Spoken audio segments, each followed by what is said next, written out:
আসসালামু আলাইকুম, কেমন আছেন সবাই? আমি সাইদুল ইসলাম, আশা করি সবাই ভালো আছেন। আজকের ভিডিওটা খুবই গুরুত্বপূর্ণ। সেটা হচ্ছে এই পিসিটাতে আমি একটা কাজ করতেছি। এখানে হচ্ছে একটা জেন 4 অ্যাসিড আছে, হাই স্পিড।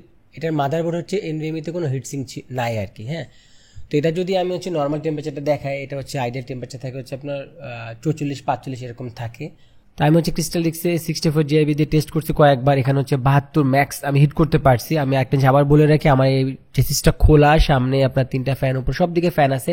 অ্যাম্বিয়েন্ট টেম্পারেচার 27, মানে এসি করা আছে, এই জন্য আপনি এখানে 72 হচ্ছে হিট করছে। এবং এই ফাইলটা দেখা যায় কি যে আপনার হাই স্পিড এনভিএমি তো সর্বোচ্চ দেখা যায় 3-4 মিনিট, 3-4 মিনিটও না, 2 মিনিট 3 মিনিট ধরে রাখছি, এটা টাস্কটা কমপ্লিট হয়ে যায়। কিন্তু এটা যদি এরকম হয় যে আমি ধরেন একটা লার্জ আকারের ফাইল, যেটা হচ্ছে ধরেন রিড হইতে বা রাইট হইতে 10 মিনিট প্লাস সময় লাগবে, তাতে বুঝাই যাচ্ছে এটা যদি 72 এখন হিট করে থাকে, আরো 2-4-5 ডিগ্রি হচ্ছে বাড়বে। এখন যেটা করবো আমরা, আমার হাতে একটা জিনিস দেখতে পাচ্ছেন, এটা হচ্ছে আপনার M.2 হিটসিং নামে জানি।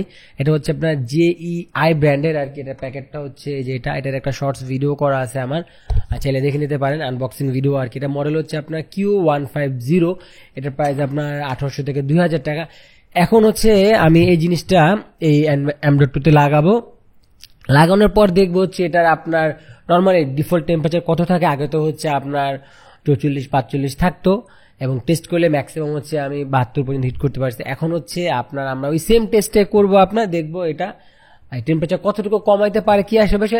কারণ এটা খুবই ইম্পর্টেন্ট হয়ে গেছে এখন, কারণ আমাদের অনেকেরই দেখা যায় মাদারবোর্ড আছে যেগুলো M.2 তে হিটসিং থাকে না, এবং আমরা হাই স্পিড এনভিএমি গুলো ব্যবহার করি, বিশেষ করে তাদের এটা খুব প্রয়োজন হবে। আর এইটা কিন্তু ধরেন ওই যে মাদারবোর্ডের যেই M.2 হিটসিং গুলো থাকে, একেবারে ফ্ল্যাগশিপ মাদারবোর্ড ছাড়া, দামিগুলোর কথা ছাড়া বলতেছি, একেবারে দামিগুলোতে তো দেখা যায় বোথ সাইডে হচ্ছে আপনার এনভিএম হিটসিং থাকে, এবং আপনার খুব হেভি হিটসিং থাকে। আর নর্মালি যেগুলো দেখা যায় বাজেট লেভেলের বোর্ড, জাস্ট হচ্ছে একটা হিটসিং এর একটা প্লেটের মতো থাকে পাতলা। আর এই ফিঞ্চগুলো হচ্ছে আপনার পিওর কপার। হ্যাঁ, এটা কিন্তু যে অ্যালুমিনিয়ামের উপরে যে কপার নিকিল করছে ওরকম না, এটা হচ্ছে ফুললি কপারের একটা মেটেরিয়ালস আর কি। এটা আমি টেস্ট করে দেখছি, পিওর কপারের উপরে হচ্ছে এই জিনিসটা করা। এখন দেখি লাগায় কতদূর কি ইমপ্রুভমেন্ট হয়।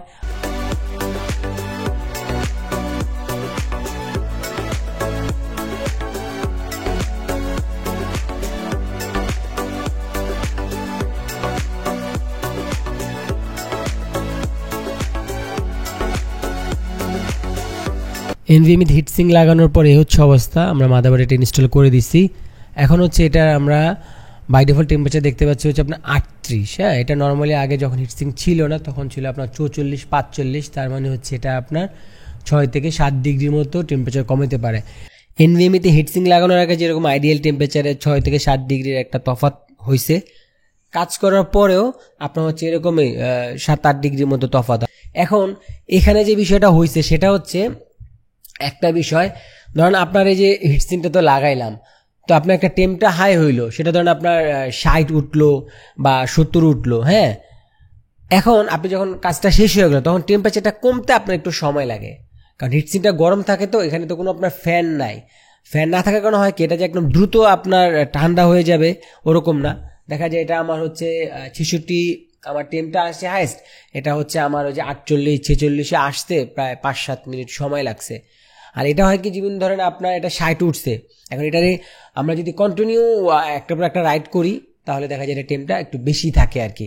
কিন্তু যদি সারাংশ হিসাব করে বলি, আপনার হচ্ছে যাদের হচ্ছে হাই স্পিড এনভিএমি আছে এবং আপনার রিড রাইট করা হয় বেশি, এবং অ্যাসিডি টেম্পারেচার আপনি দেখতেছেন 75-80 এরকম চলে যায় প্রতিনিয়ত, থার্মাল থ্রটলিং হওয়ার সম্ভাবনা থাকে। আর এমনি তো আপনি জানবেন যে কোনো জিনিসের যতই মানে বেশি টেম্পারেচারে যত আপনি জিনিসটা ব্যবহার করবেন, ওটা লাইফ স্প্যান কমে, হেলথ কমে, সব কিছু ওটা জুড়ি আস্তে আস্তে শক্তি কমে বলতে পারেন।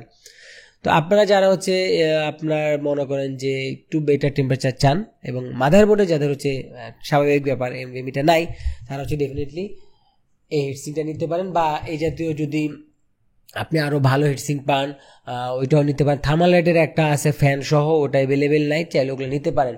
মধ্য কথা হচ্ছে আপনি যদি ভালো মানের একটা এনভিএমি হিটসিং ব্যবহার করতে পারেন, তাহলে আপনি 7 থেকে 8 ডিগ্রি বা ম্যাক্স 10 ডিগ্রি পর্যন্ত আপনি হচ্ছে এরকম টেম্পারেচার আপনি রিডিউস করতে পারেন। কিন্তু এটা ডিপেন্ড করবে আপনি কি কোয়ালিটি নিচ্ছেন। এখন দেখা যায় এটার প্রাইস হচ্ছে প্রায় 1800-2000 টাকা। আমি যদি ধরেন 400-500 টাকা দামে নেই জাস্ট হচ্ছে একটা হিটসিং, তাহলে তো এটার মতো কাজ করবে না।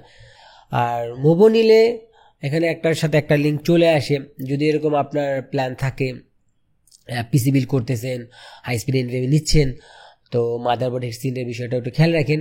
আর যদি দেখেন যে পাতলা খালি একটা আছে কোনো রকম কাগজের মতো, তাহলে বিষয়টা আলাদা। আর যদি এরকম হয় যে আপনি একটা মাদারবোর্ড নিচ্ছেন অনেক দামি কিন্তু এনভিএম হিটসিংই নাই, তাহলে বিষয়টা একটু কনসিডার রাখেন। যদি এরকম হয় যে আপনি 2000 টাকা অ্যাড করলে একটা মাদারবোর্ড পাচ্ছেন উইথ ভালো মানের একটা হিটসিং সহ, তাহলে আপনি নিতে পারেন। মোট কথা হচ্ছে হিটসিং এটা একটা বর্তমানে ফ্যাক্ট। ওই Gen 5 এর যে এসএসডিগুলো ঢুকতেছে বা সামনে পাবেন, ওগুলো কিন্তু দেখবেন যে ডেডিকেটেড হচ্ছে আপনার একদম কুলিং সিস্টেম সহ, ঠিক আছে? কারণ ওইটার যেই স্পিড বা ওটার যে হিট জেনারেট করবো, ওটা খালি আপনি এভাবে রাখলে ব্যবহার অনুপযোগী আর কি, ঠিক আছে, প্রসেসরের মতো আর কি। তো আশা করি ভিডিওটা থেকে আপনাদের একটু উপকারে আসবে। দোয়া করবেন আমার জন্য। আজকে আমি দেখে নিচ্ছি, যারা এখন টেক বিনাইটি সাবস্ক্রাইব করেন সাবস্ক্রাইব করে নিন। আল্লাহ হাফেজ।